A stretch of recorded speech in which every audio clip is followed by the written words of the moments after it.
नमस्कार। आज हम एक ऐसी दुनिया में झांकने वाले हैं जो हमारी आंखों से तो ओझल है, पर जिसके बिना हमारा वजूद ही मुमकिन नहीं। जी हाँ, चलिए गोता लगाते हैं जगत मुनेरा की इस माइक्रोस्कोपिक दुनिया में। अच्छा, एक सवाल है।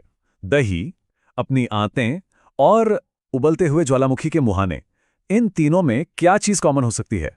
सुनने में एकदम पहेली लगती है ना? पर इसका जवाब हमें धरती पर जीवन के सबसे पुराने, सबसे कामयाब रूपों में से एक के बारे में बहुत कुछ बताएगा। तो चलिए मिलकर इस रात से पर्दा उठाते हैं।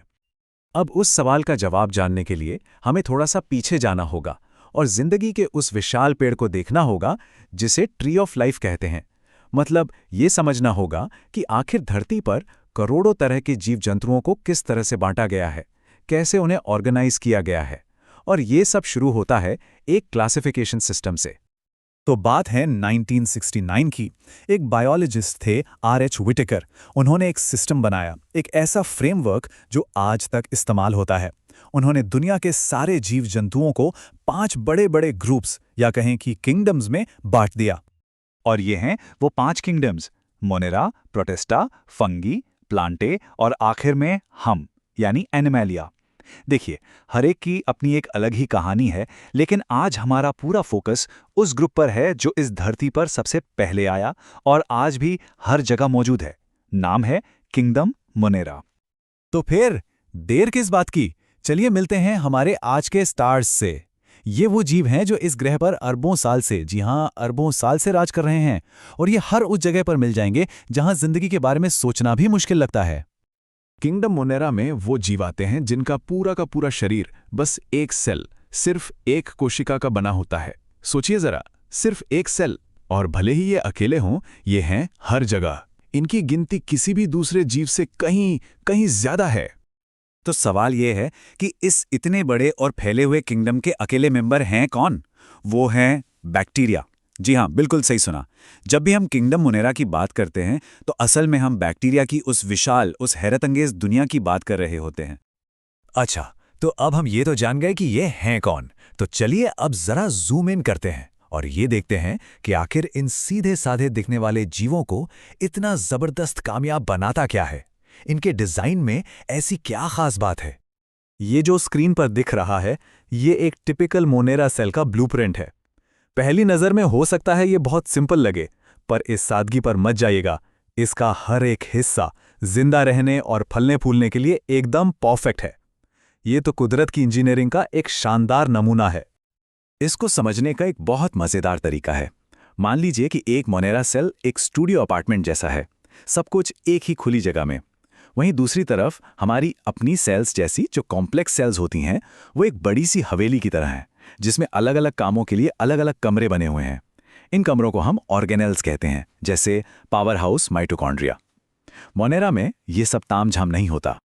लेकिन इस सिंपल डिजाइन का ये मतलब नहीं कि इनमें कुछ कमी है। अरे, ये तो सर्वाइवल के लिए पूरी तरह से लैस है। इनके पास एक मजबूत सेल वॉल है जो एक कवच की तरह काम करती है। प्रोटीन बनाने के लिए छोटी छोटी फैक्ट्रियां हैं जिन्हें राइबोसोम कहते हैं। घूमने फिरने के लिए एक पूंछ जैसी चीज है, फ्लैजिला। और अपनी आबादी बढ़ाने में तो ये माहिर हैं। बस खुद को 2 हिस्सों में बांट लेते हैं और हो गया। इस प्रोसेस को बाइनरी फिशन कहते हैं। तो अभी हमने देखा कि ये अकेले अकेले कैसे काम करते हैं, है ना? अब चलिए वापस जूम आउट करते हैं और देखते हैं कि ये अरबों खरबों छोटे छोटे जीव मिलकर हमारी दुनिया पर, हमारे प्लेनेट पर आखिर असर क्या डालते हैं। और इनका असर छोटा मोटा नहीं, बहुत बड़ा है। यही वो हैं जो फर्मेंटेशन करते हैं, जिससे हमें दही और चीज़ जैसी बढ़िया चीज़ें मिलती हैं। यही हमारी आंतों में हमारे दोस्त बन के रहते हैं और खाना पचाने में हमारी मदद करते हैं। और तो और ये कुदरत के सबसे बड़े रिसाइकलर हैं। हर मरी हुई चीज़ को तोड़कर उसके न्यूट्रिएंट्स वापस मिट्टी में मिला देते हैं। तो याद है वो शुरू वाला सवाल? उसके पहले 2 हिस्सों का जवाब तो यहीं मिल गया। पर कहानी यहीं खत्म नहीं होती।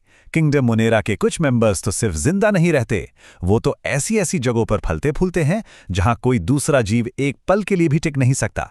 चलिए अब मिलते हैं मोनेरा के इन सुपर हीरोज से। इनका नाम है आर्के बैक्टीरिया। ये एक्सट्रीम के खिलाड़ी हैं।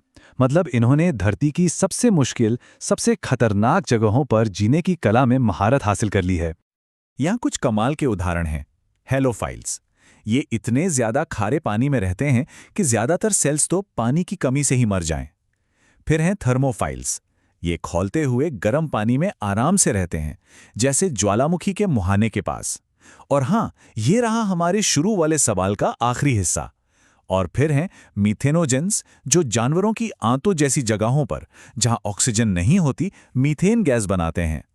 सच में ये हैं जिंदगी के असली सुपर सर्वाइवर्स।